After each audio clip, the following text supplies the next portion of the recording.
So welcome along, everyone. This is the Mobilise Peace session for Sustainability Week this week.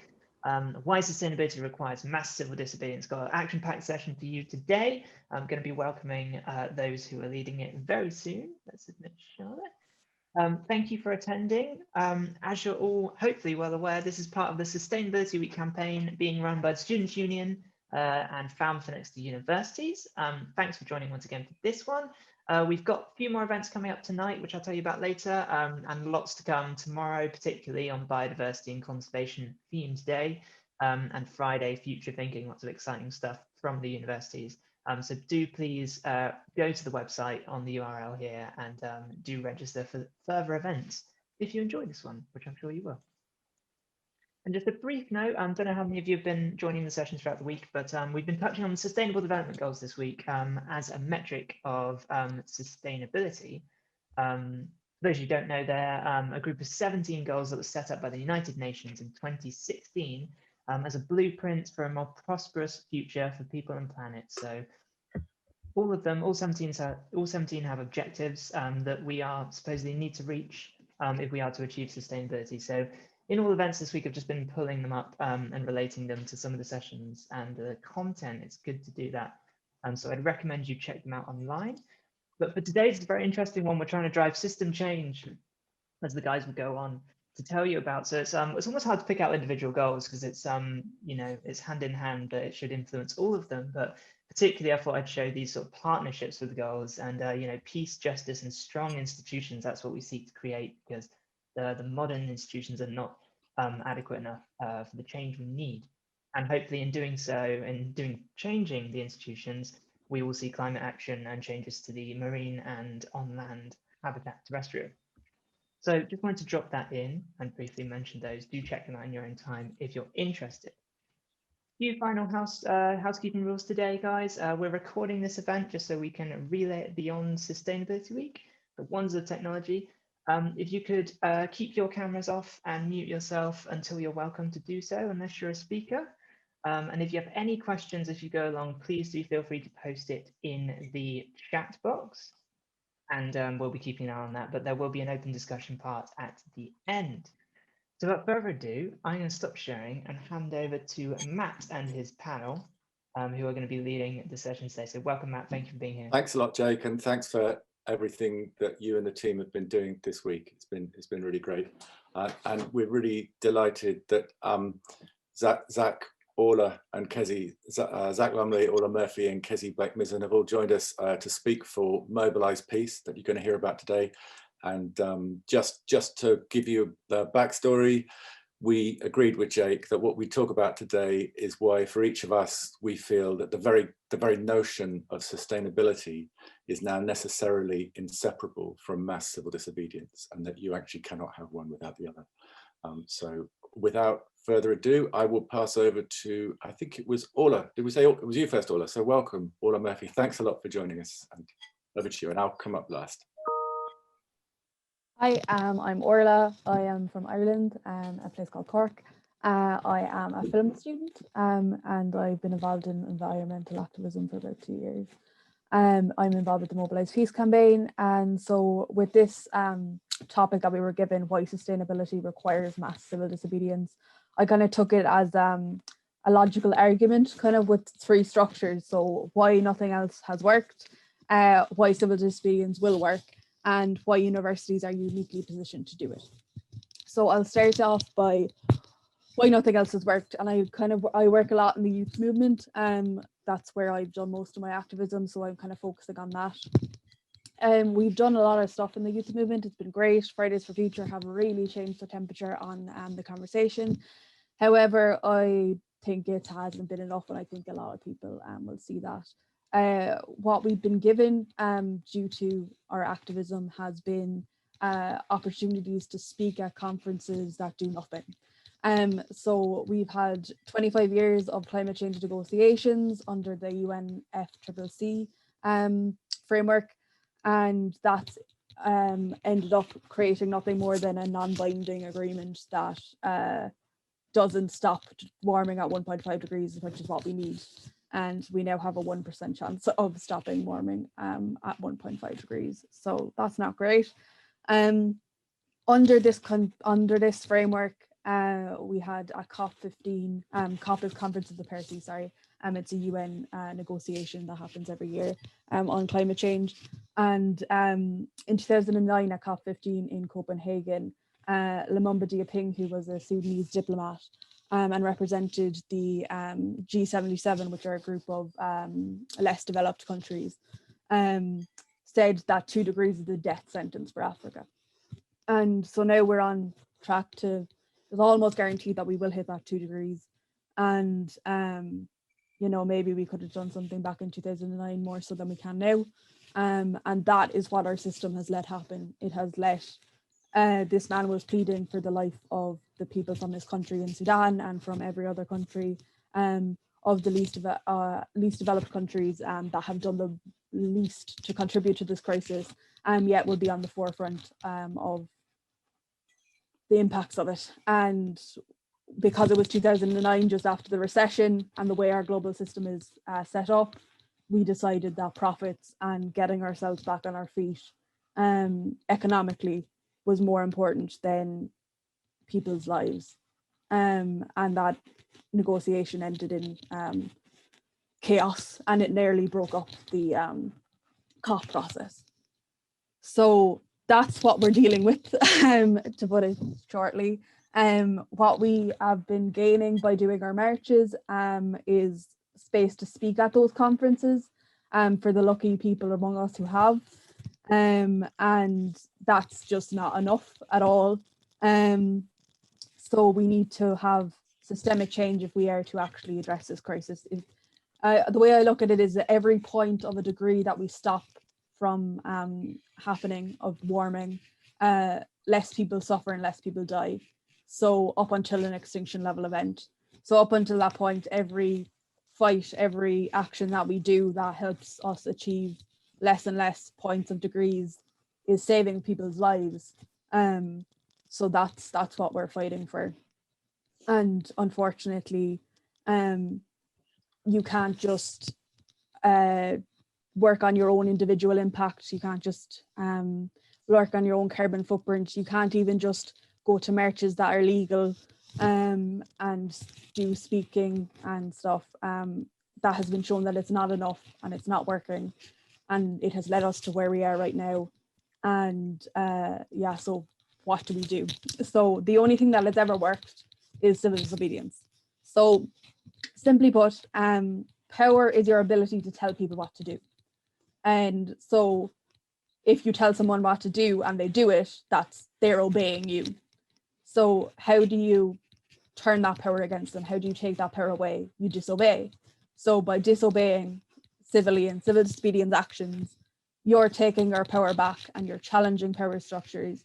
And that is the only way we can address this crisis. And so if you care about sustainability, if you care about the Sustainable Development Goals that Jake just showed us, you should fight for them. And I myself did an action around the Sustainable Development Goals. So in Ireland, on the Department of Agriculture, the Sustainable Development Goals are on these lovely light up kind of poster things. And there's glass windows so everyone can see as they walk past. And so I was one of the people that walked past one day. I was up in Dublin to do some actions.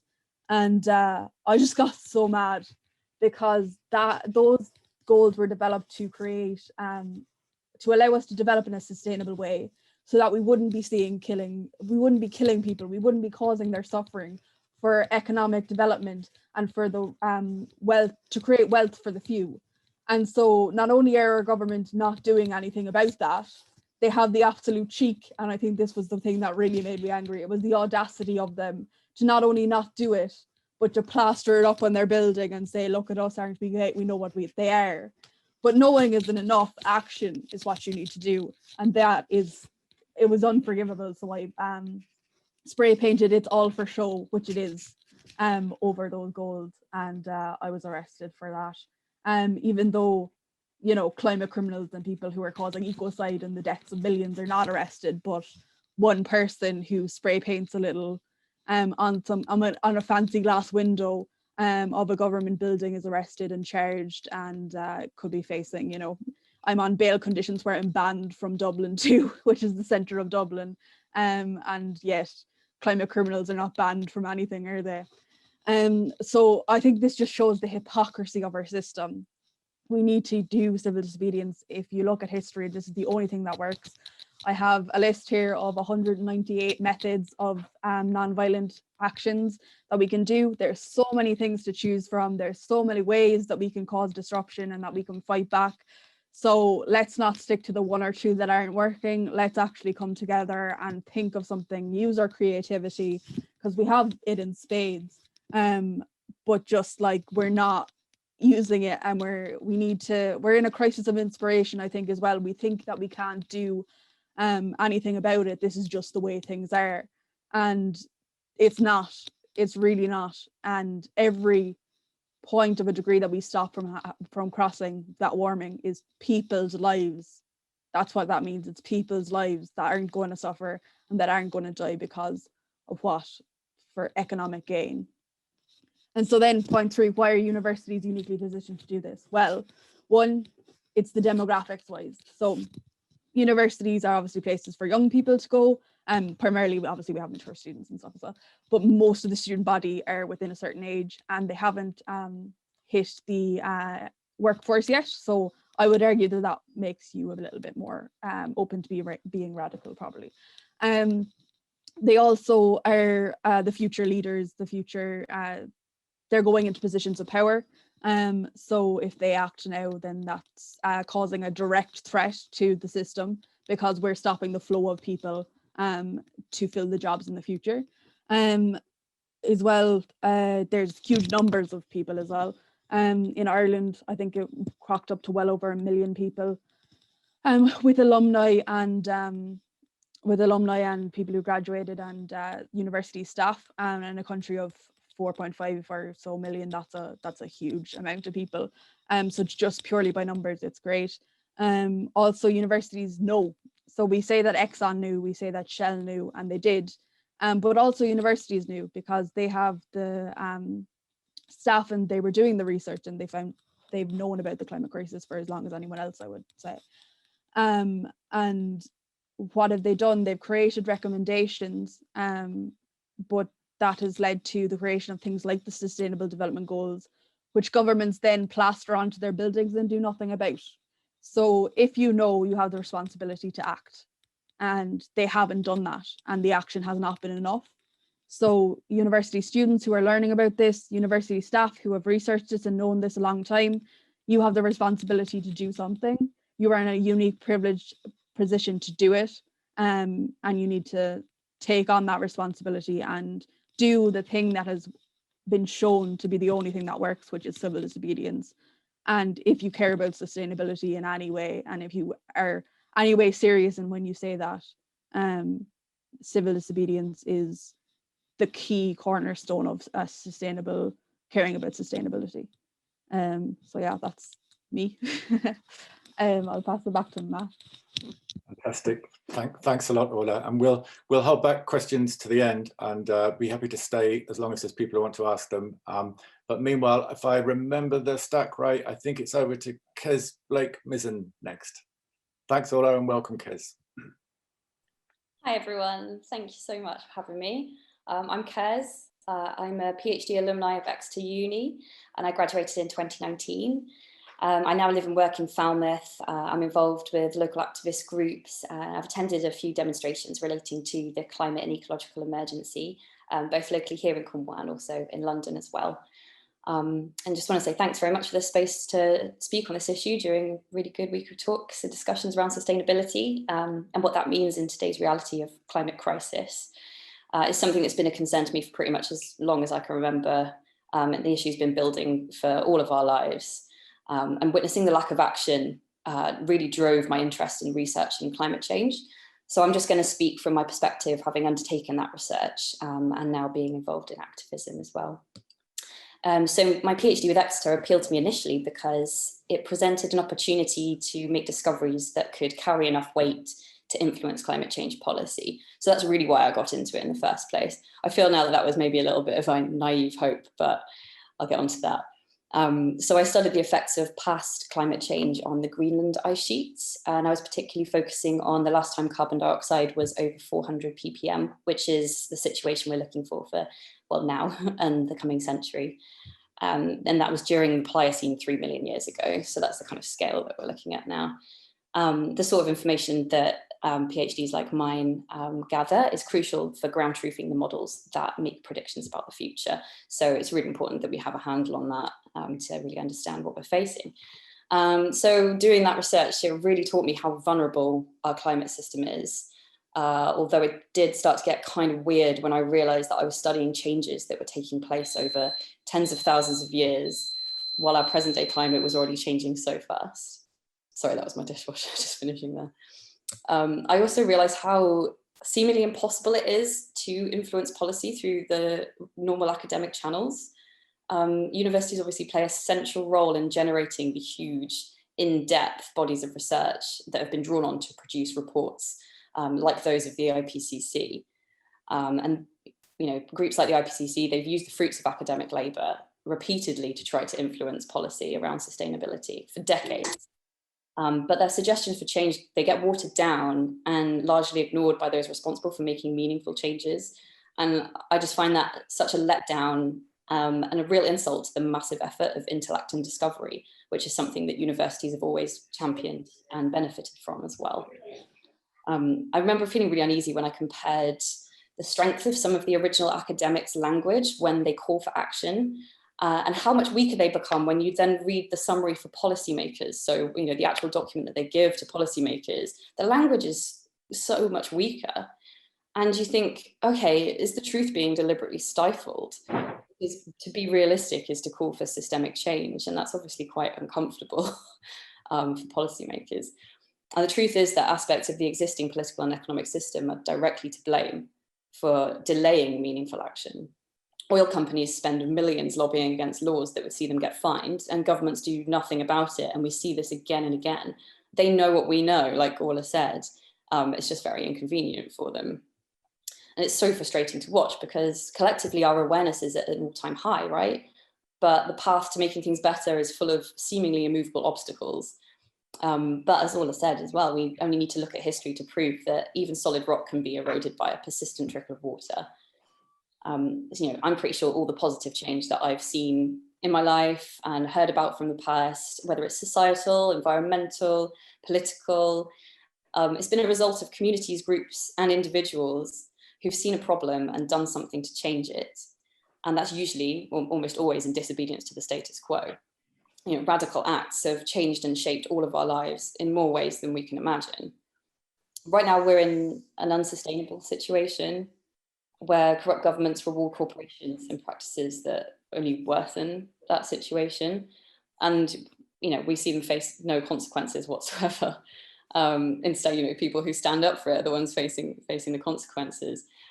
But you have movements like the youth climate movement. They're just one of the many examples of individuals who have come together, sparked by just a handful of brave acts of civil disobedience. And they're now threatening legal action with new ecocide laws that are hopefully to be brought in. And it's already starting to push the right buttons. So you can see it in the rhetoric change that's happening right now. But it's really important that we recognize that rhetoric for what it is, which is greenwashing and which is going to just try and perpetuate business as usual for as long as possible. So it doesn't mean the fight's won just because the papers are talking about a green economic revolution. It certainly doesn't mean things are on the right track yet.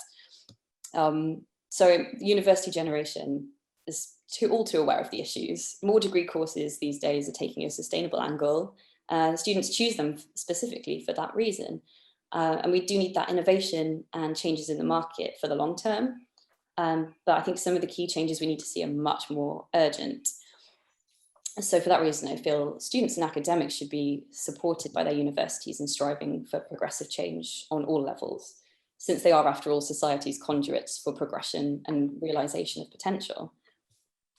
And I myself haven't been that disobedient yet, but for me, acts of nonviolent civil disobedience align me closer to the love that's the flip side to my anger and fear about the situation. And partaking in civil disobedience, it feels like the antidote.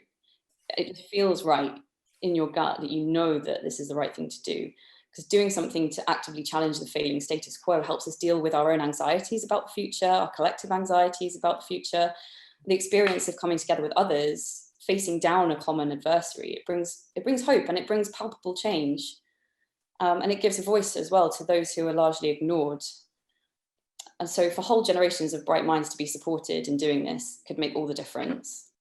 Knowledge is power, and knowing what we know, standing on the shoulders of giants that have come before us, where we should feel the furthest thing from powerless. That's me. Thank you. Fantastic. Thanks, Kizzy. That's great. And Zach, that's over to you. Look like your video's glitching in and out, but we've got you. Well, we could probably hear you either way. Cheers. Yeah, thanks, Kizzy, and thanks, Matt and Orla. Yeah, I've had some connection issues. My Wi-Fi keeps dropping, so if I cut out, Matt, feel free to just continue with your thing, and I'll come back to it. But yeah, just a quick introduction to myself. I'm Zach. I'm from Cork in Ireland, same as Orla, from the rebel county, as it's called. But I'm studying an undergrad in biology at Oxford, and I've been very involved in this campaign called Mobilise Peace, which is the title of this seminar. So what I'm going to do is kind of outline the kind of practical steps that you can take to actually engaging with nonviolent civil disobedience and encouraging universities to change. So it's very clear from what Orla and Kizzy have said that we need civil disobedience. And the argument of the Mobilise Peace campaign is that universities and academic institutions are expertly placed to mobilize into civil disobedience against criminal governments. Now, I say criminal governments, referring to the UK government, referring to the Irish government, and really referring to any government that is allowing this fossil fuel violence that we see, allowing industrial agriculture, and then allowing any other major extractive industries that are causing mass loss of life, human and other. So I already went through this a bit. My Wi-Fi was dipping, so I don't know exactly what was said, but I'm going to go over it again, outlining why unis are so uniquely positioned. So, as was said, universities, on account of producing vast amounts of research, are among the best placed to understand the details of the climate and ecological crisis. But crucially as well, they're also experts on the economic system that has brought us to this precipice. They're experts on the history of nonviolence, civil resistance, and oppression. And they're also experts on the sociology of change. Additionally, universities are often endowed with capital through tuition fees, money from industry, government support, etc. They have large numbers of students, staff, academic and non-academic, alumni, etc. And typically they're also located in regions with dense populations, so typically towns and cities. Universities have departments and offices dedicated to maintaining their positive image for marketing, etc. It's why you don't hear that, where I study at Oxford, that there's extensive links to the arms industry. It's why you don't hear that, there's been active development of nuclear weapons at Oxford. You don't hear about this sort of stuff because of these departments. Imagine if we put all of these resources together, not just the marketing department, but we have all of these departments, about the economics, about the science. If we put them all together into a nonviolent rebellion against the government, we can manage really extensive, practical and positive changes. So how do we actually get this to happen? So in the Mobilise Peace campaign, we have three main aims. The first one is quite simple, just a recorded meeting with management. So the goal is to try and get management to talk to you and record it and outline your case, outline the climate and ecological facts, outline civil disobedience and why it's needed. The next step is to get an academic assembly on the climate crisis. And finally, the hope would be that the resolution would be to mobilize into civil disobedience. So obviously this is, quite radical and a big step. So we'll try and break it down into some of the things that have already happened as part of this and where we're planning to go. So Ronan, who I think might be in the audience here today, has spearheaded this at Trinity College, Dublin. So after months of emails and green campus meetings, Ronan quickly realized that, talk is cheap and, it's very easy for people to say that they will take climate action without actually doing anything. So Ronan started on a campaign of direct action in order to try and get a recorded meeting with management. So what Ronan did was he repeatedly did sit-ins at the head office, COVID safe, just repeatedly went in, sat down in the corner and asked to speak to management, escorted out by security, came back the next day. Eventually, the university started calling in the police, or the Gardaí as they're called in Ireland, and Ronan was arrested. And Ronan was then taken to court and said, look, if you don't stay away from Trinity, we're going to have to put you on remand. And Ronan said, well, the scale of the climate crisis is too great, so I can't agree to those bail conditions. So Ronan went in and was put in jail for 2 weeks over Christmas for failing to comply to those bail conditions. In parallel, actions have also happened at Oxford, University of Birmingham, and UCL. So where we're going with this is this all-important academic assembly. This sort of acts as a teach-in about the facts. It facilitates academic and practical discussion on the climate crisis and what to do about it. We're currently petitioning Trinity College Dublin to hold such an assembly on the role of the university. And this assembly should be modelled on a citizens' assembly. So students, academic staff, and non-academic staff should be selected by sortition from the university population, and the public should also have a chance to weigh in where possible. This assembly should cover, at a minimum, the science about the climate and ecological emergencies, including the threats of tipping points and the potential for mass displacement and loss of life. But also it should include the economic mechanisms that have brought us to this point and the history, rationale, and essential techniques of effective non-violent civil disobedience as practiced by Gandhi, Martin Luther King, the suffragettes, etc. Then this assembly should conclude with a referendum on whether or not to mobilize into civil disobedience against the government. So some of your colleagues at Exeter and Falmouth are now organizing and petitioning the universities to create and run this climate assembly. And I'm sure they would really, really appreciate your help. So yeah, I guess if you want to get involved, you can private message me on Zoom and I will put some links where you can get in contact as well. And yeah, look forward to hearing questions after Matt has spoken. So Matt, I'll pass it to you. Cheers. Fantastic, Zach, thanks. And just sort of that, listening to you guys speak just drew me full circle to that first panel that you and Orla and Ronan and Dr. Tim Hewlett, who joined us last night for the Scientist Rebellion talk, all did together. That was so influential for many of us down here in Cornwall. Okay, so I'm looking forward to questions at the end, but as we said before, we'll just sort of group questions all together at the end. So my name's Matt Osmond. I'm a lecturer in Falmouth University's School of Art. I've been based there about 10 years. I joined Extinction Rebellion Cornwall in 2019 and first met Kezi at the occupation of Marsham Street in October 2019, as I remember. My academic background doesn't include any particular expertise concerning the climate and ecological emergency, although these concerns took root in me when I was working on a program called the MA Art and Environment here from 2010 to 2015 with my colleague, Dr. Darren Montag, who really introduced me to a lot of this stuff. So I've got no expertise concerning the climate and ecological emergency itself. So I want to speak for those in the arts and humanities and ask why we too might get behind Mobilise Peace and their sister movement, scientist rebellion, and why we should do whatever we can to help them.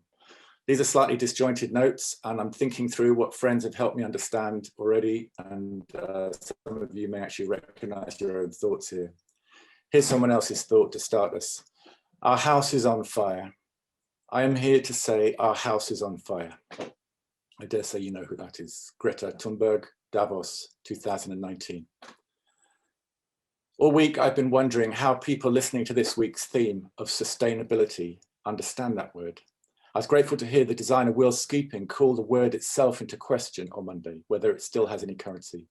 It seems to me that much of what we busy ourselves with concerning personal behavior modification and institutional sustainability targets, while almost always good things in themselves, when we frame these as a proportionate response to our shared predicament, it amounts to finding ways to live more comfortably and congruently on the top floor of a burning house.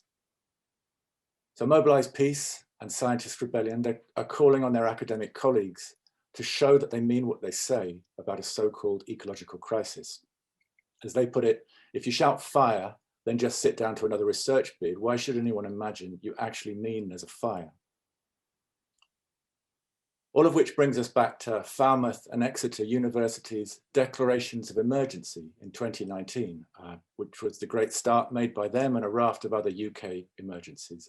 In various wordings, they declared a climate emergency, or as is better understood, a climate ecological emergency. I'm interested in what those declarations gesture towards, obviously, but I'm also interested in what the declarations have helped to reveal over the ensuing 2 years. So what they gesture towards is at this point no longer in doubt. The dominant cultural and economic system that we're all part of is rapidly killing life on Earth. And I'm not going to go into details. We can talk about that in Q&A if that's not clear to you, but it's not an overstatement. The dominant economic system that we're part of is rapidly killing life on Earth. And if you're not clear about that, and if you're not clear about its implications for human societies, we could unpack a bit of that in Q&A. But let's turn to what these declarations have begun to reveal, because I think that's a bit harder to fathom and more curious. It seems to me that most of us who already know the crisis to be real find ourselves curiously incapable of acting as if it was real. Or if you like, seeing us collectively from above, we seem incapable of acting as if we very much minded. So Mobilise Peace are calling for university faculties, from senior management to students globally, to embrace an escalating program of mass civil disobedience against criminal government, and until we see a new form of participatory democracy established, with the power to hold legislators everywhere, on all sides politically, to binding account. To create citizens' assemblies at the global, national, and local level, enabling societies to act together on what we already know empirically to be the case. So it's quite straightforward. Citizens' assemblies offer a practical means of addressing the climate and ecological emergency as if it were actually happening. Now, if you don't agree that some enhanced form of participatory democracy to hold our present system of representative governance to account, if you don't believe we need that, then possibly what you do believe is that the system that's brought us to the very brink of an abyss is still capable of self-correction. But for some reason, it's just been holding off, proving it's capable until the last possible second of the last possible minute. Maybe until we get a Biden in office. I'm not sure that I know anyone who actually believes that's what's happening right now, for all the talk, for all the optimism, Trump's gone, it's a new chapter. Most of those I talk to seem in their guts not to expect the level of reform we actually need to see and the speed and scale of change to actually come about anytime soon. Most of the people I talk to already have some idea of what it not coming about actually means. For those in the global south, for the young everywhere, and possibly even for those of us who've spent their adult lives sleepwalking into catastrophe. But there are other reasons than optimism for not taking action. And I want to speak to colleagues who get that the predicament is real, but feel that it's pointless to get involved in mass civil disobedience, or maybe something more complicated. Maybe it's too uncritical or too naive, but who've decided perhaps that it's too late. And if that's you, that sense of paralyzing overwhelm is something that I share myself. I've had it for 10 years, and it's something I still need help with myself, which is why I keep talking about it. So I want to take us back to 1987, the Zeebrugge ferry disaster. If you remember it, you're probably in my age group or older. 193 people died when a car ferry lurched onto its side in Zeebrugge harbour. Survivors who made it out of the ship spoke of passing people still sat in their chairs, even as the ferry lurched over onto its side and began to flood, presumably paralysed by the impossible scale and speed of what was happening. So put yourself in the shoes of the people in those chairs. That's not difficult. It's easy to imagine not being able to admit, physically not being able to admit that the disaster is real. It's just called shock. But now put yourself in the shoes of the people who've got out of their chairs and are moving past them as they help each other find the exits, as they help each other off the ferry. And I think the question in the present context is, once you've joined those helping each other find a way out of the flooding ship, do you think there's anything on God's earth that would make you want to turn back and return to your seat? The point that I'm trying to make is that mobilization is not just about proximal outcomes. It's not just about its stated outcomes, though those are crucial too, and they're always good in themselves in this context. But it's about something more than that. Taking part in mobilization is about breaking the spell of normality. Actions that may seem cringingly tokenistic on the surface set social processes in motion which work on more than one level at once. Actions begin to chip away at the manufactured consent that the juggernaut of ecocide radically depends on. They begin to change the lived reality of those taking part in them, to allow the situation to become thinkable. There are some situations that only really become thinkable by doing, and by doing in company. Cultural systems have their own tipping points, just like ecological systems, and we're passing through one right now whose outcome is far from inevitable. I work in a school of art, and someone we often turn to in that context is the philosopher Donna Haraway. And she's come up with a great name for the hell breath moment that we all find ourselves born into. It's not her most famous name, the one she's associated with, but it's my favorite. She calls it the great dithering, the great dithering. Those crucial decades when an entire culture knew full well what had to be done, but under the grip of whatever toxic spell of sleep, chose passive collusion in mass murder in exchange for a few more years of business as usual. I want to end with another writer, Arundhati Roy, and something she said over a decade ago now that seems incredibly prescient to me, and she was analysed this dithering, this great dithering, brilliantly. Roy spoke of how even a Nelson Mandela, once they enter a political office, never mind a Biden, becomes radically constrained by the transnational financial systems that now hold nation states everywhere in their fist. One step out of line, and any such leader will face punitive capital flight, covert or open destabilization, followed by inevitable mass unemployment and electoral defeat. Roy's point was that it's we so-called ordinary citizens alone who actually have the power and the ability to create system change.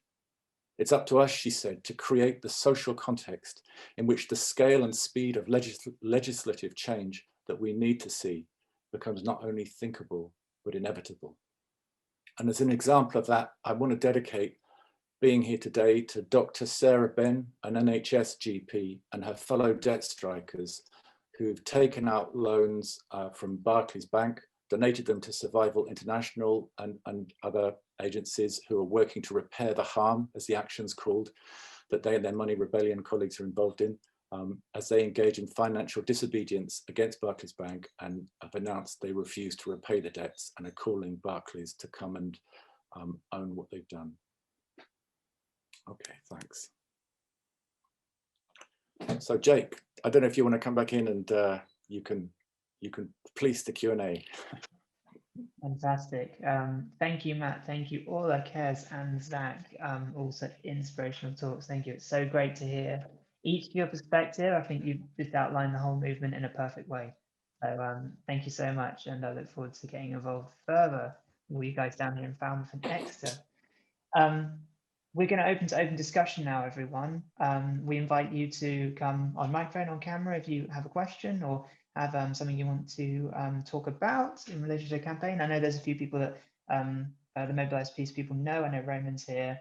I don't know if anyone you guys want to come and speak on, but if not, I have some questions for the people, but it'd be nice to hear from the audience first. So if you do have a question, pop it in the chat or come to camera and microphone and we'll welcome it. No pressure though, no pressure. If it's definitely silence, it means you've argued the case perfectly and everyone knows what they're on about.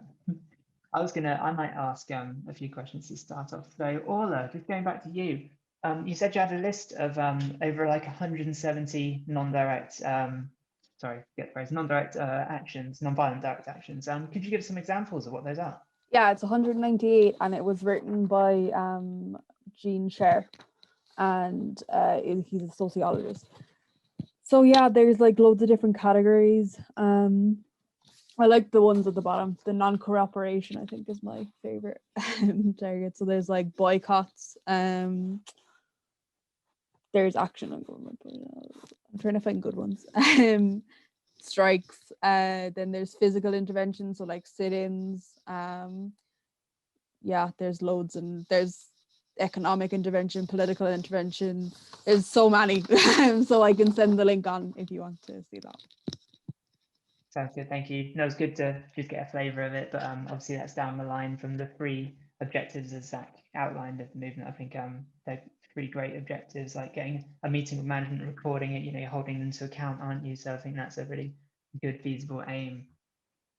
Anyone else got any questions before I fire away more? Everyone seems to just be enjoying me asking away. Chaz, I was going to ask you a question actually. Oh, Zoe, do you have a question? And Leon, actually. So Zoe, we'll go to you first. Hi, I'm reliable for a question. Great talk, everyone. Thank you. And I'm really happy this is happening in the university. And I think something really struck me about that example about the Zeebrugge ferry. I don't know if I'm playing too far with the metaphor in my head. And this question about what would make you go and sit back down, if anything ever would. And I'm just also aware, what's happening politically in this country and how far we're being pushed to the right and how much clampdown there is on things like travelling culture. And, we've lost a lot of rights with the coronavirus, and we're not sure with this government if or when they're going to be returned. And then we've just had the Daily Mail, I've just seen, has just bought the New Scientist. And it's like, when you're facing this kind of onslaught, constant, and and you're on this ferry and it's on its side, and there's a bunch of people running for the door, and that they're going to be out in the cold and the wet, and they're probably going to be fighting over access to lifeboats and bobbing about in the waves and may not get rescued anyway. And there's your loved one, your sister, whatever, still sitting in the seats. And I don't know, I'm just speaking for the exhausted people and wondering how, because I think probably a lot of people are exhausted even without realizing it. They may not have even gone through all the stages that I've consciously gone through to get to a position of being exhausted. They may just have their own stuff going on, or have looked at things and thought, oh God, well, yeah, but, oh, and just think of all the possibilities of actually getting up out of the seat or carrying on up out of the seat, and might just get up for a bit and then go, actually, I'm just going to sit here and eat my picnic, and you know, the band's going to keep playing as we go down, and oh well. Anyway, I just wanted to throw that out there as a potential answer to that, and be really interested to hear your take on it, especially from the younger people with still got loads of energy, because I was you before. That's a great question. Ola, if you want to pick it up first, you go for it. Yeah, if that's okay. I had a conversation with anyway, my thing is, the first thing that came into my head is obligation above desperation. That's kind of what I do, and I know I'm young, so I don't have the I have the luxury of not having too many obligations, I guess, on me, and not too many things to be exhausted about, I guess. But for me, I keep coming back to that fact that every point of a degree means less people suffer and less people die. So I think it's about recognizing my own privilege. I'm white, I'm middle class, I live in Ireland. I have so much going for me and so much ability, and you know, there's so many people that I've met, youth who just have so little opportunities and have done, people who are just so innocent in this crisis, and they're who I think about. So I and my family aren't happy about me doing my arrestable actions and stuff like that, and so I get that it is definitely conflicting. You might want to go back for your family and whatever, of course, but for me it's something bigger than that. It's about that bigger obligation rather than my personal desperation of the situation. It's about what I owe to other people. It's about like what I have benefited from. Like, privilege is built on the back of exploitation of other people. I might have done it myself, but my people who came before me have, and I'm benefiting from that. And so with that in my head and with that in my heart, I'm like, okay, I have to do something now, because I don't want to be a person like that. I don't want to be benefiting and creating more privilege on the backs of exploitation of other people. That's not something I want to do. And so I do get desperate, and I do have my off days. I think everyone does, and there's regenerative culture and there's so many things. But I think to really sit with that in your heart and be like, I have quite bad anxiety, and I don't really love doing actions, to be honest. But when I was going to them, I have a few things that I think of in my head. I have a few examples of injustice, and that's really what connects with me with this crisis, is injustice. That's what got me into climate activism. Is I think of Lumumba Diaping. I think of him pleading for the lives of the people of his country, and people saying no to his face. He said, "Will you not kill us?" And they said, "No, we won't. We will kill you. We've decided we will." I think of Ken Saro-Wiwa, who's one of the Ogoni 9 in Nigeria, who Shell had murdered, basically, to put it simplistically. You can look that up yourself, the Ogoni 9. And I think of the Philippines. I did a podcast with an activist over there called Mitzi Jonel. She's amazing. And they had 4 typhoons in 3 weeks. And they had 3 stories of flooding. So 3 stories of buildings of flooding. And they have emitted 0.4% of emissions. And they are the second most climate vulnerable country in the world. So yeah, for me, it's definitely obligation above desperation. That's what I think of.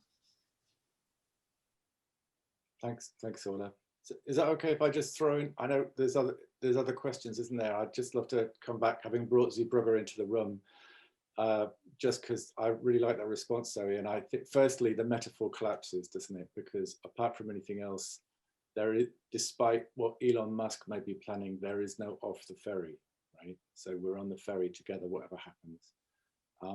But also, you know, I'm not into denial shaming. I'm not into exhaustion shaming, and I'm trying to speak to friends who experience overwhelm. I feel like it's my primary emotion. It's my kind of, if you like, it's how I do anxiety. It's just this sense of depressed passivity, this sense of it just being completely overwhelmed by the scale of it. And I'm interested in the things that make you go back and sit in your seat, because I think they're complicated.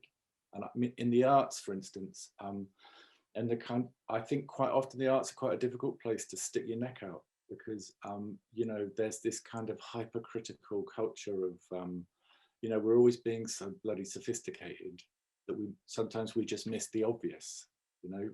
And it's like, whenever I see an arts course addressing activism, I was looking at one recently, a master's, and it's all about the oblique, the stepping back. Oh, we're not into anything as strident as actually sort of calling people into action. That's all fine in the context of committed action. But I get exhaustion, and I was actually trying to speak to exactly that. And there's another side to it that maybe this isn't the right space for, but I think the point is that taking part in an action is a deeply regenerative thing to do, even despite the exhaustion, even despite the burnout you may get, whatever happens next. You know, of course, none of us know what's going to happen next. You know, we don't know that we're not already baked in for 4 degrees. I don't know, I'm not a scientist, but I hear enough scientists arguing about it to understand that we don't know. So it's not like, well, this is only worth doing if it's going to work. It's worth doing because of how it changes now, for me. Great answer. Thanks both. We've got a few more questions popped in, but first I'm going to go to Leon because he has his hand up, and then Chloe and Helena will get to your questions. Leon, if you'd like to come and ask a question, you're welcome. Hello everyone, thanks for the session so far. It's been really good. So my question is based around, well, I always try to sort of disconnect myself from any kind of political view, and I'm always very apolitical. And I'd like to ask, how do we appeal to people who turn off when they hear talk about the 1% and anti-capitalist kind of stuff? Because I know obviously within our kind of circle of activism and environmentalism and stuff, generally people are a bit more left-wing, including myself. But often, you know, people just switch off as soon as they hear, you know, it's the 1% or it's capitalism, or yeah. So that's my question. How do we appeal to those people?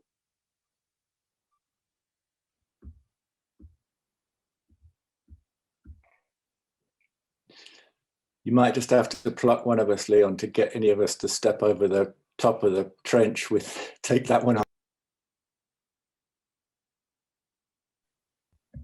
I don't know. He's got a hand up. He's got a hand up. Lovely. Yeah, I don't necessarily have the answer to that, because it's really hard to sort of just jump into somebody else's head that might think completely differently to you and what they might connect with instead. But there has been a huge amount of research done on this by the Climate Outreach program.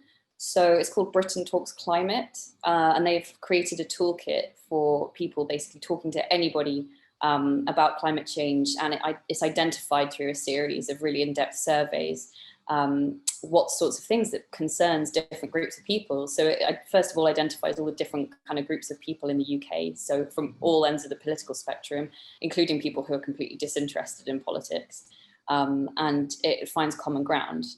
So that's a really, really useful resource, and you can find it at climateoutreach.org.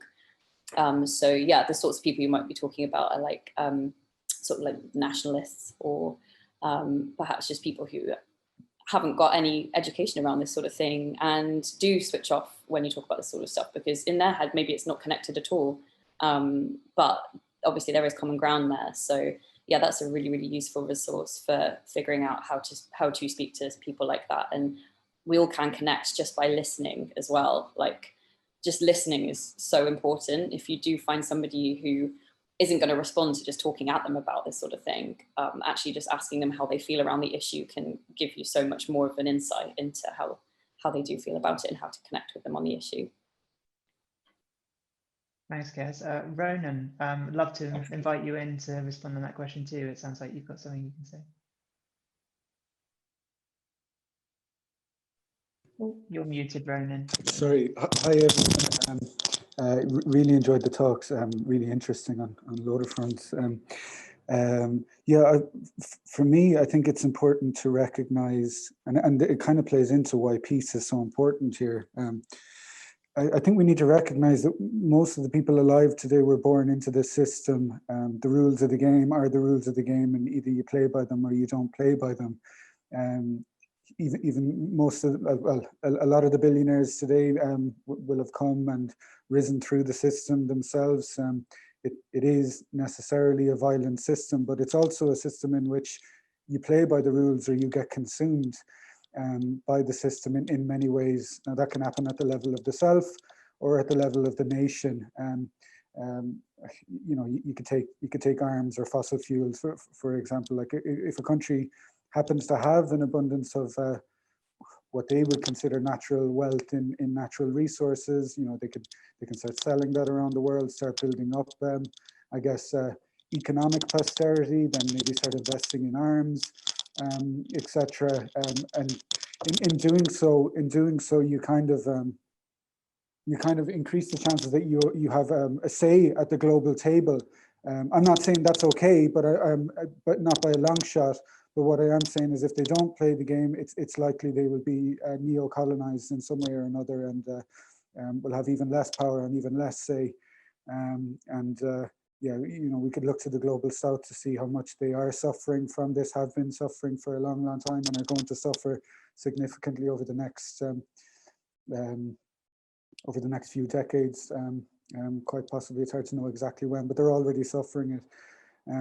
But yeah, for me, this is why peace is so important. It's unifying. We acknowledge that this system is what it is. We were born into it. We didn't get to choose it.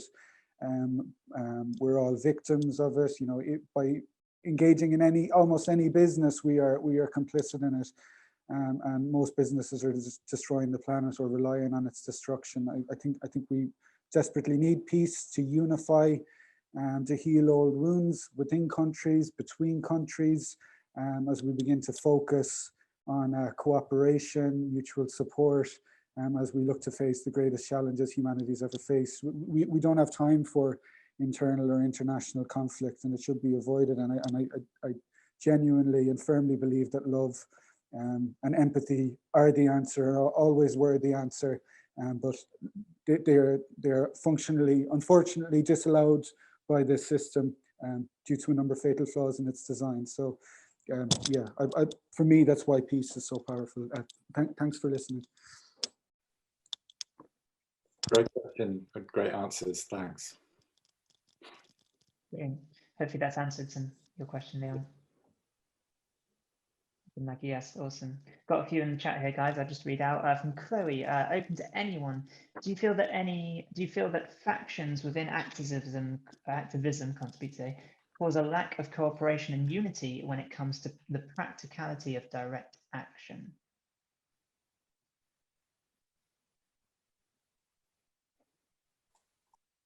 Over to Matt. Hand up. Yeah, I kind of wonder if we're probably thinking of the same examples, and yeah, the answer's yes, of course. Could you just repeat the question, because I want to make sure I don't speak. I want to, instead of speaking to my version of the question, I want to speak to Chloe's. Yeah, of course. Chloe, would you like to come on and ask your question? Sorry, yeah, my name's Alex. It was it was sorry, set Alex. to my girlfriend. It was set to my girlfriend's name. I had to change it. I was like, "Who's Chloe?" I was like, "Oh, it's me." It's you, Alex. Go for it. Yeah, no. I was just wondering, yeah, whether, yeah. So, with the likes of Extinction Rebellion, when it first started out was Extinction Rebellion, then before you know it become Ocean Rebellion, HS2 Rebellion. I've lost count of how many rebellions, and I feel like the lack of unity and the compartmentalizing of the different causes, when really they're all seeking a higher cause, is gonna lead to sort of a disparity to the message, and feel like there's less people that are just trying to get the same message home than if they were all part of one single organization. Okay, that's great you came on, Alex, because that wasn't quite how I heard it first time round. So that's clearer that time. And I mean, I just offer my 5 pfennigs worth, and I think other people might speak to it more clearly. But for me, the first point would be that all of those people you mentioned have brought no lack of unity. HS2 Rebellion and Ocean Rebellion particularly, they are drawing attention to particular aspects of the ecological crisis for me. It was really interesting watching Animal Rebellion's evolution, because, you know, for a lot of people to talk about the climate and ecological emergency as if it were not centrally about animal agribusiness, they just can't cope with that. You know, that's like you've got to put that at the center of the conversation. And I think the formation of a sister movement was a really powerful and inspiring move, actually. And I remember just really simply being at Marsham Street, where I mentioned before, where Kezia and I were there, and at a certain point, the thing had started to lose its energy, and it was looking like it was going to kind of wind down a bit. And then Animal Rebellion turned up, and it was like kind of, I'm trying not to go to the elves in Lord of the Rings, you know, but it was like they all came along, and it was suddenly there were twice as many of us. And I think there's a side of cheerful multiplicity that is good, actually. I was thinking of Burning Pink, actually, and you know, that's been a more divisive kind of move recently, and I know it really divides a lot of my friends. And personally, I'm really greatly in favour of what Burning Pink are doing, just as I am the other movements. I think Mobilise Peace has been fantastic, because it's even just the framing of Mobilise Peace has pointed out something different about what we're part of. It's not just a collective no, it's a collective yes. We're bringing something positive into being. You know, it's turning towards life, basically. It's reclaiming your life from a culture of death. That's how I'd understand it. And Ronan just put it really well. It's about reclaiming empathy and love in the middle of a society that systemically denies them.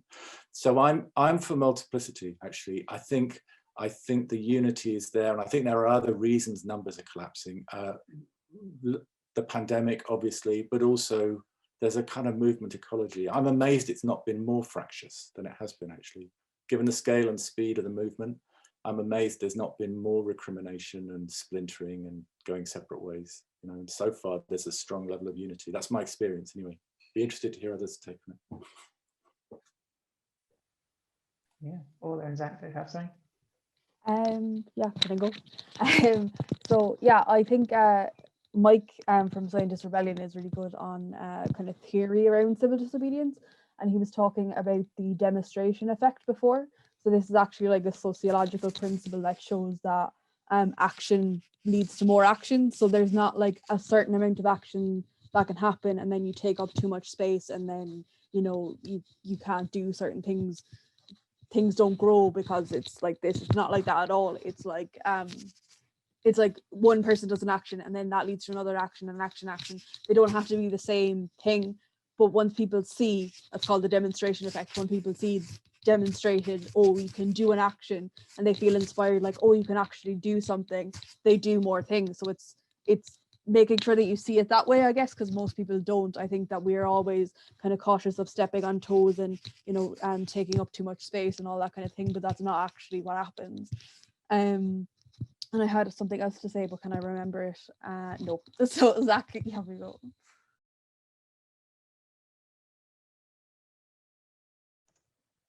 Yeah, I'd kind of, I guess, like to build on that in a way. I think definitely action leads to more action, but I think something that's really, I guess, important for me is I see a lot of all of these different groups as training in a way. You know, there's the climate and ecological.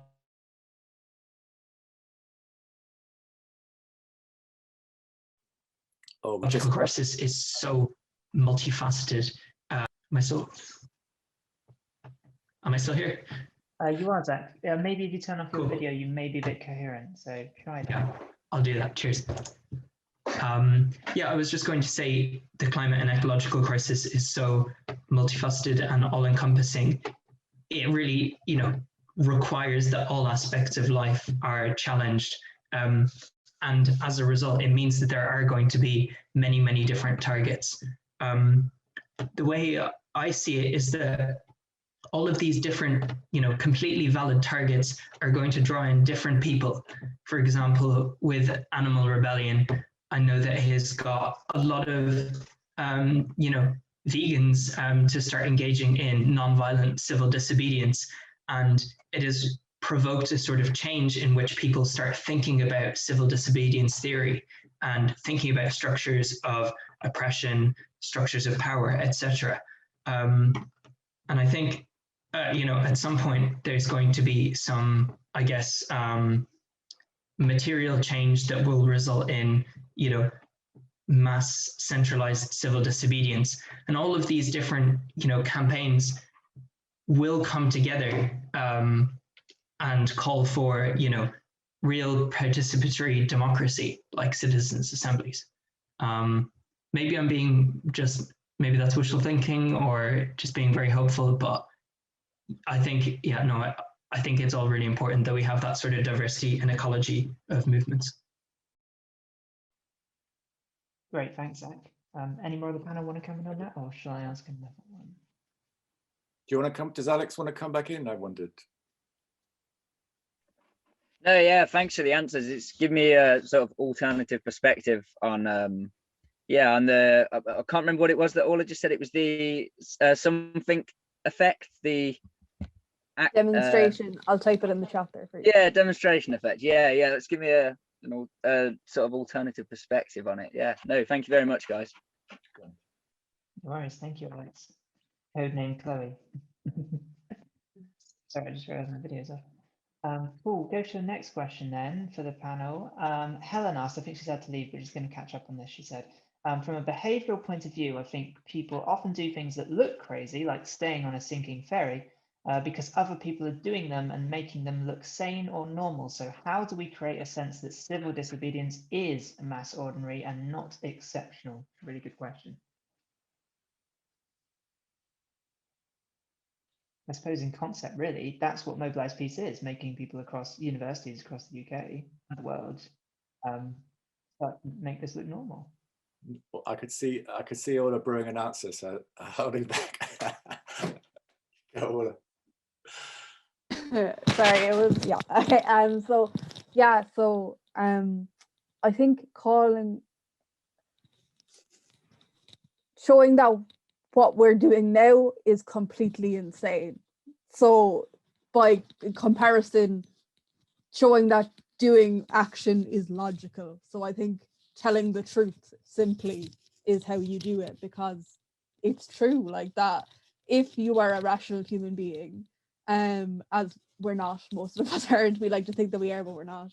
And you look at the evidence, you look at the science, then you look at history and what works, and you see what's happening now, and you're like, okay, we're going towards our death, we're causing it ourselves, how do we stop this?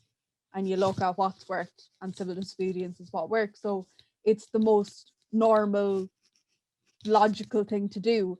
And the system that we're in now, what we're doing now, is completely insane. So I think we're in a collective delusion that what we're doing now is normal and that it's rational or whatever. But I think we can all feel it a little bit. I think we can all we know that we're in the matrix or whatever. Like there is something within you that's like, every now and again you just see something and you're like, that's not quite right, is it? I remember Tracy was here earlier, was saying that she was brought up Catholic, as I was, and when her parents divorced, her mom was told that she couldn't come to church anymore. And that was the first time that she realized, like, oh, they're preaching like love and inclusion and all this, but they're saying my mom can't come to community church anymore. And that was like the first thing, that the crack. And there's so many cracks. We all know that they're there. Do we have the confidence to see it? Because it's really scary. And I think that's why we all go back into denial. I think that you don't need just one heading for extinction talk. You need to be re-radicalizing yourself as well, because you can't just know this information once. Why would you? Also, it's really logical to be in the delusion because it's scary to get out of it. So there's lots of conflicting things that are going on. But for me, I think that if you boil it down to like, what's the best thing for people, that's why I find the logical solution. So like, as well, another example I give is Alexei Navalny in Russia. So he was poisoned by Putin basically, and as he fled the country, recovered in Germany, and then went back to Russia, controlled by the person who poisoned him. So if you're looking at that as like, your motive is like, oh, I want to protect myself, that's a crazy thing to do. Why in God's name would you go back to a country that's controlled by the guy who just poisoned you? That's not rational. But if you look at it as he wants to free his country and get better rights for more people, and that's his motivation, well, he inspired thousands and thousands of people to get to the streets. and he's inspired a whole like generation of people, and he's shown the cracks within that system. They tried him for missing his court appearance because he was in a coma because they poisoned him, like the insanity of that. So I think you have to yeah, it's all insane, that's the thing. And there's choices of which insanity you choose and what you think is rational based on your values. But I believe in human beings, and I think that we are for each other. And I think so to make something, the good thing, rational and the good thing normal, I think we just have to do it, and we have to communicate it and tell that truth. And I have faith that eventually people will see, because the fact that we're all here now and we're seeing it, given the vast, like the resources of our enemy or the people we're up against, I mean, that's in itself is awe-inspiring that we could be here at all. So. Fantastic. Yeah, great answer. Can I just chuck in another quick reply to that as well? Because I was just thinking when Ola was talking about some of us a week or so ago watched an interview with Claire Farrell and Peter Kalmus, the American environmentalist, Peter Kalmus, and I think it's online called Grief is a Superpower for the 21st Century. And she's talking about, like, I think it's back to March 2018, and Extinction Rebellion basically hasn't happened yet. And she said there was just like, 20 of us standing in the rain on a street corner, and we were shitting ourselves, because it was just us, against the machine. It was like, this is ridiculous. Who are you kidding? With no idea yet of what was going to happen within a year, that there were all these people out there who just got that it was real and were waiting for the moment. And I think, we just stand at that moment, don't we? We don't know what's going to come around the corner. But in a way, it was a lovely self-answering question. How do you address bystander effect when so many people are doing nothing by not bystanding? By just taking part. You're already helping others. So yeah, good question. Great question. Zach, have you got your hand up? Do you want to come in? Yeah, I'll just be, again, super brief on the idea of making civil disobedience mass rather than ordinary or exceptional. There's this concept of the Overton window. So it's kind of broadly, what is policy, what is popular, sensible, acceptable, and radical. And we need people to do radical things in order to shift that window.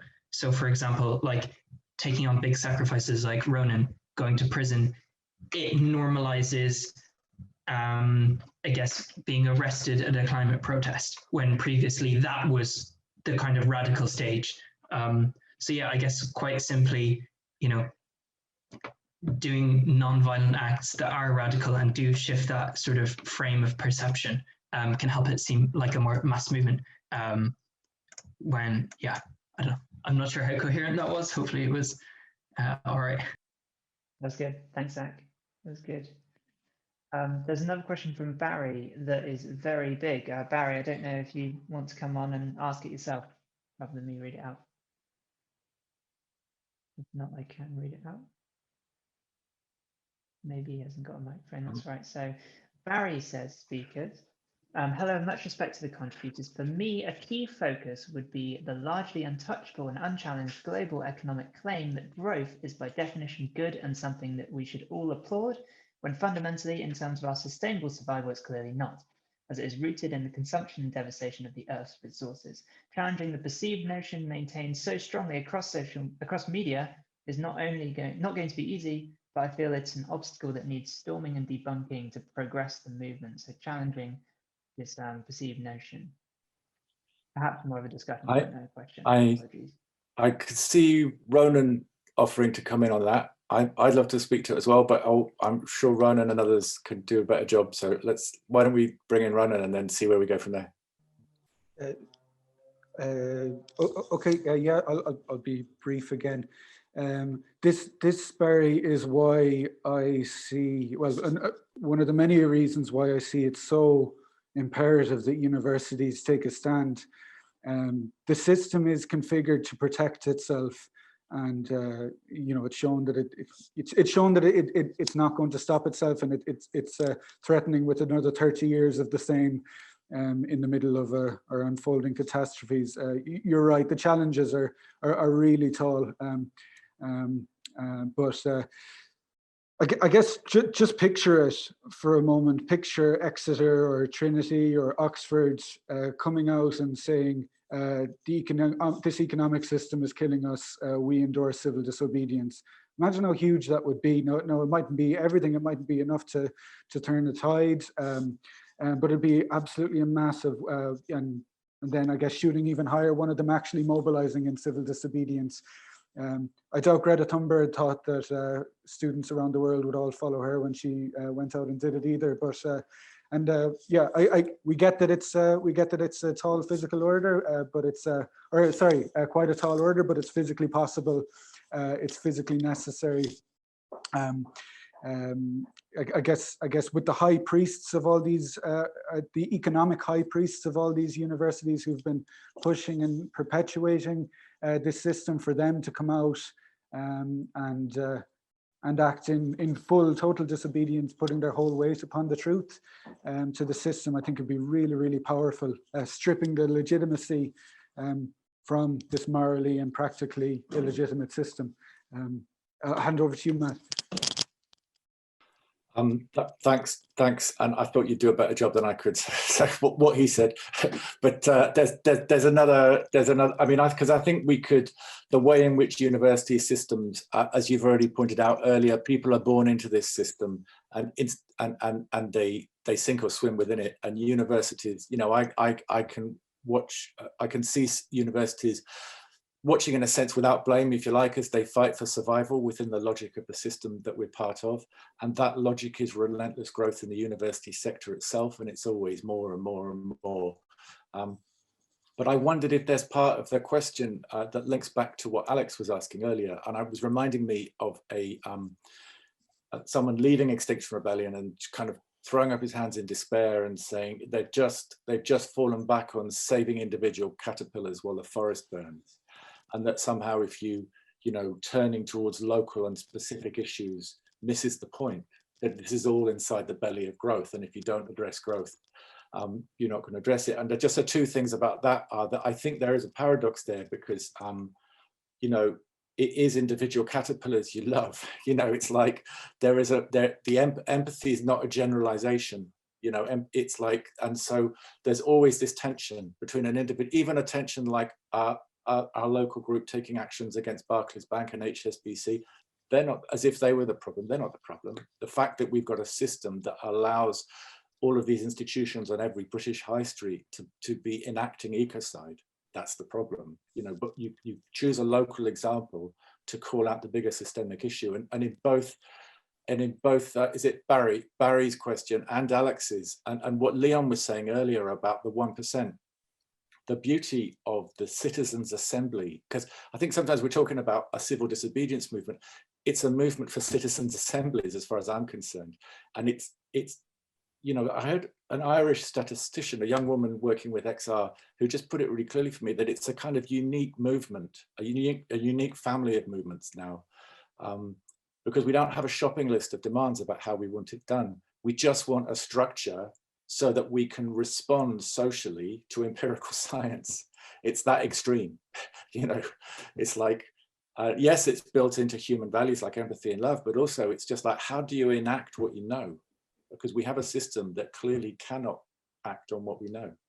So citizens' assemblies, cross-party, it's not a left or right thing.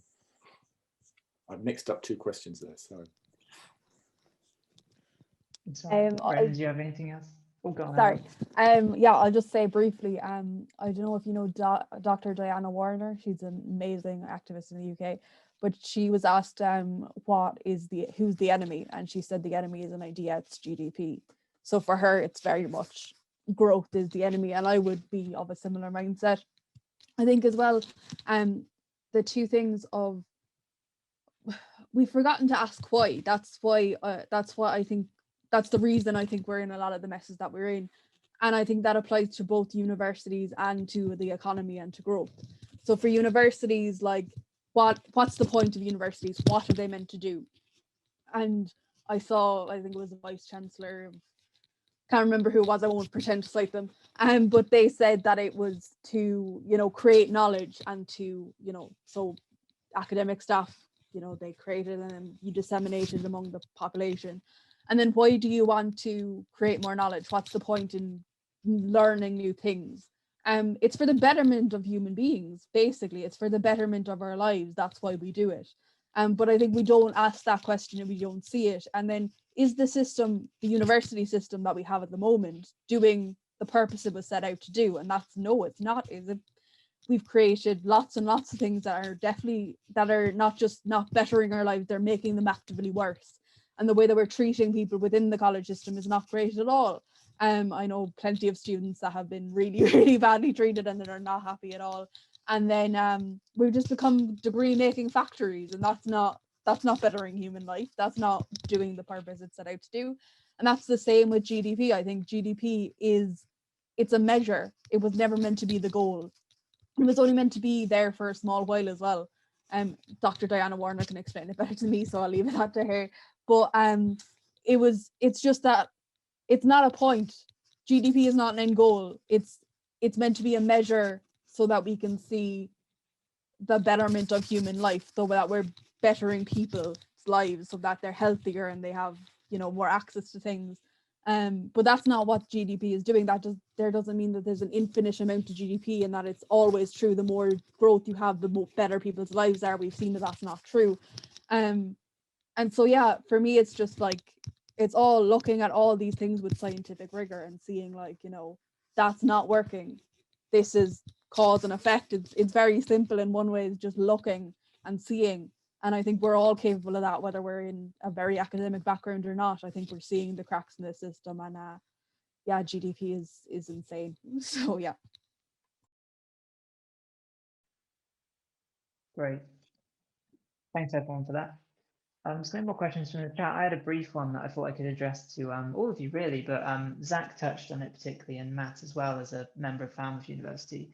Do you think it's more important for some unis to begin getting involved in this movement more than others, like the Russell Group ones, top 10, or do you think it is truly a, you know, cross-sector, cross-type of uni movement that we need to get going everywhere?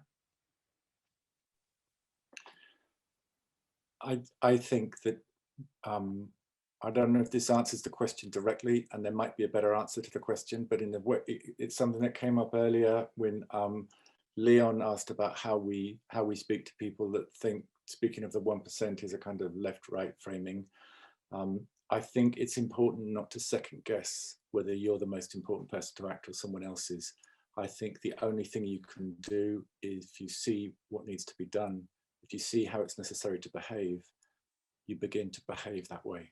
You begin to do it. And I think the rest is utterly unpredictable. You know, it might be that a small arts university in the southwest tip of Britain started a cascade on the UK, on you know, upwards to London, along with friends at Oxford and Trinity. You don't know. You know, yes, of course, logically, you can imagine those kind of marketing offices, brand comms decisions. It would all be like, you know, but none of us are holding the strings. And I think all we can do is take responsibility for our own bit of ground that we stand on, and just, was it tell the truth, then act as if the truth is real. I mean, it's great. What a great, it's great. It wrapped it up for me. Thanks, Matt. That was really great. Thank you. Astrid, you posed a question. Would you like to come to mic and ask it?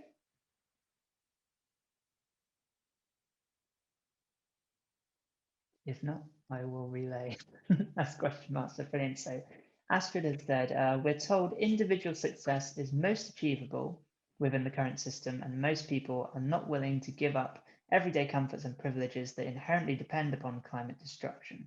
How do you mobilize the masses to participate in a movement that depends on taking apart their individual comforts?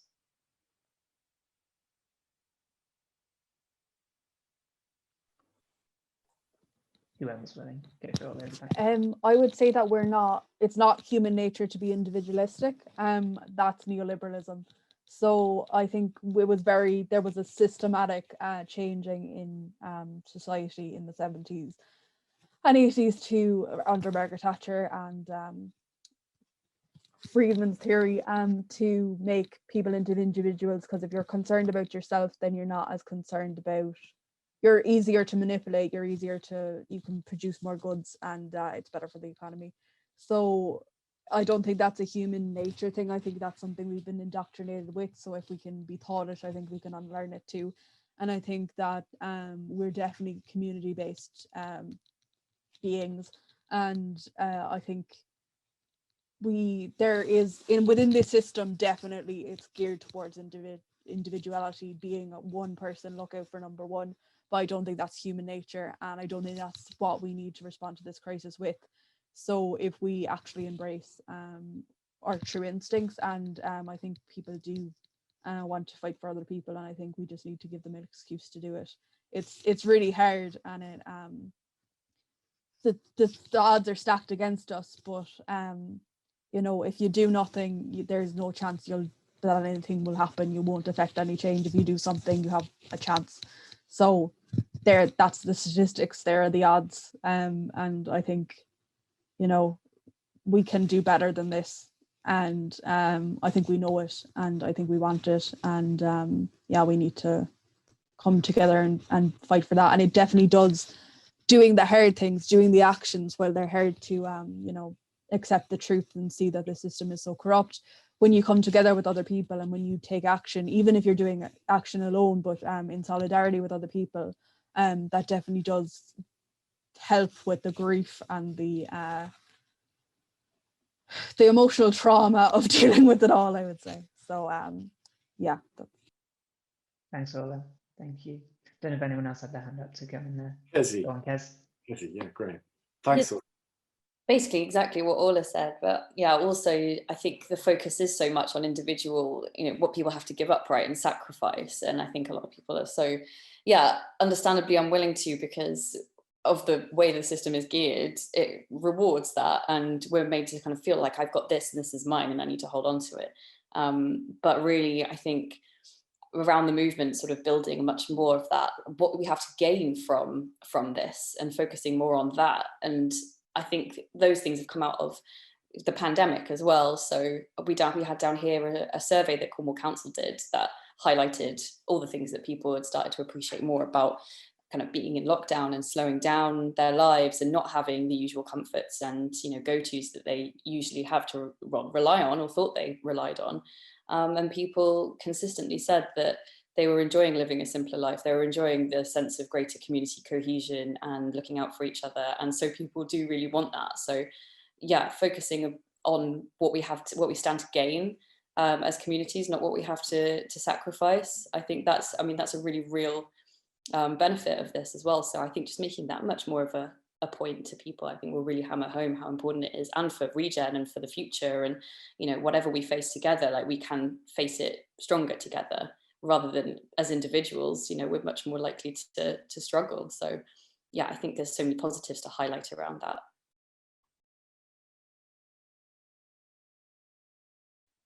Great. Thank you, Kaz. Thank you.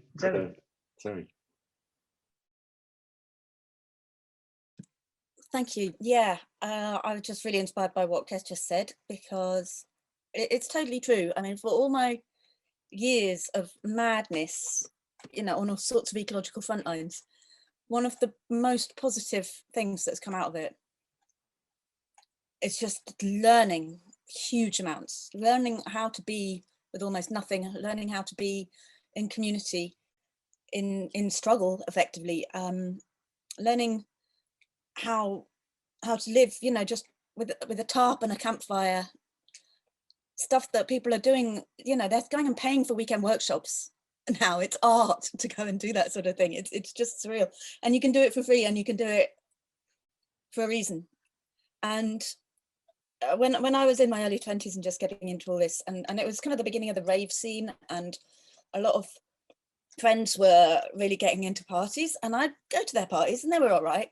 But then I'd go off on some action, you know, we'd go up to Liverpool and take over some docks where a ship full of rainforest timber was coming. And then we would have this party.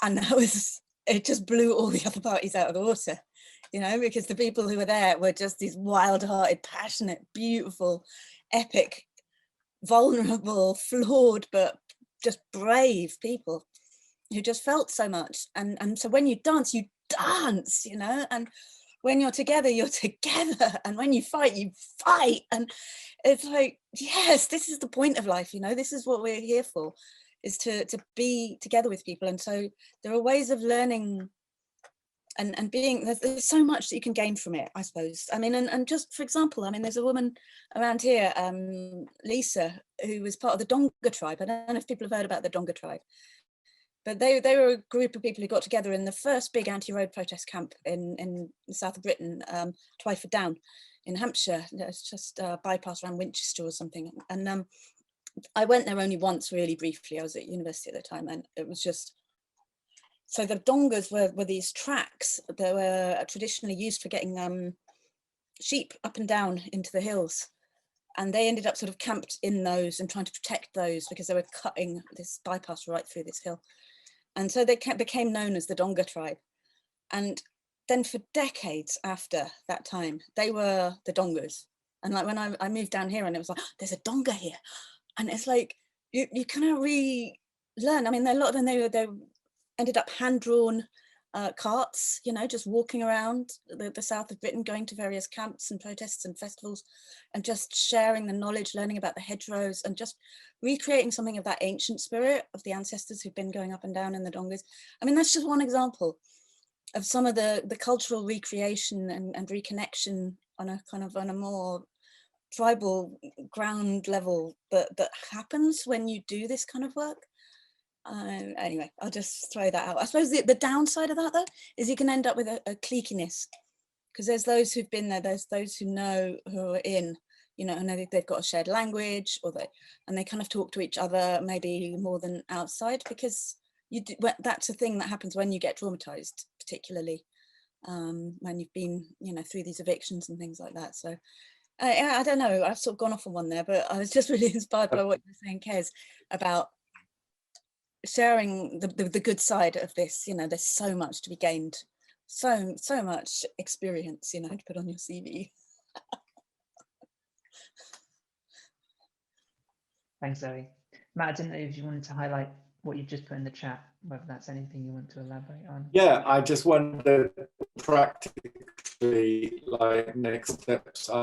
Zach outlined Mobilise Pieces, you know, what they're proposing as a conversation going on among students. So I'm definitely not trying to kind of steer anything or sort of mastermind anything there, but I just dropped in an open mic. It's not, you know, maybe we're not going to get a formal academic assembly together possibly in the next couple of weeks. So I think the term People's Assembly gets a bit confusing because people confuse an informal event with a formal one. But I thought a climate and ecological emergency open mic, I'll just open a Zoom room, and if anyone wants to just come and just talk, just let rip, just say what's on your mind. You know, it doesn't have to be people are out with it, and they've had a couple of weeks to think about this and everything else that's happened this week. So if anyone else has got any suggestions, I'm happy to go with them. I've got some other stuff. I think Zach had some things to share as well, but there's a couple of signal threads that might be interesting to people. We set up one called Mobilise Peace, and there's also some local XR stuff there. Ronan, is that MP International Collab Hub? Is that also an open signal thread, or have I just I know I can see it. I don't know if that's when you're looking for other people to get involved in, but. Oh yeah, yeah, all welcome. All right. welcome. Yeah. So I've dropped in some local XR stuff as well, and just really to reiterate, you know, met people, and not in any kind of culturally niche way, that the sense of a kind of positive regenerative force at a community level is where, whenever things look a bit shaky at a national level with XR, I just come back to the people I've met in Falmouth and the effect it's had on the community here. And it's quite funny, it keeps getting, oh, it's a middle class movement, and actually talking to the people I meet here in Cornwall anyway, it's the most intersectional movement I've seen in a community like Falmouth come about. You know, of course it could be more, it always moves in that direction, but meanwhile it's been an amazing bringing together of people. And you know, to me, I've been lying alone at night with this stuff chewing at my leg for about 5 or 10 years since working on the masters and just learning about these things in more depth, and just going into a pub and meeting 50 other people who got it, who got how serious it was. That was like an existential shift for me. You realize there's something different about thinking it in company with other people who get it. And I think that answers almost every question that's come up for me. Is just like, the point is to do something. The point is to go out and connect with other people and do something, and the rest flows from there. Definitely. Great, Matt. I always think, yeah, meeting those people who are like-minded is just as important as trying to convert the other people, like for your own well-being, just to instill that passion as well. So yeah, it's been great to meet all of you and hear about all this. So thank you. There's been no more questions. A few really nice comments. Everyone enjoying the session. Anyone else got any further questions for the Mobilise Peace gang before we lay up? Ferry? I'm just wondering, what's the strategy for full-on outreach, plug it into all the corners of the uni? Yeah. Is there one? Will I chip in if you like? Yeah. Or Matt, you had something there. You fire ahead, Matt. I can. Mine was just a kind of cheeky answer, really, which is you're at it. We're making it up as we go along. Go on it. Yeah. So maybe I could speak to the how I've been kind of doing it here in Dublin, and there might be learnings from that, or you could take it and like cannibalize it, as Matt would say, and do it even better.